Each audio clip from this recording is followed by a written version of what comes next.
Very glad to see you here. It means you did it. This is the last video for this course.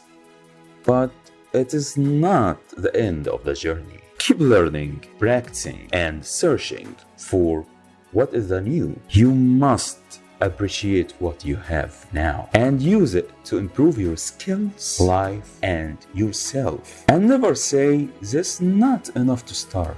If you're gonna say it, remember that is not you. It's your fear told you that to remain jailed. And remember, why do we fall? So we can learn to get back up.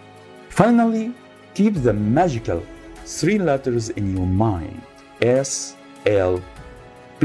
Search, learn, practice. See you in the next course and enjoy the rest of the day.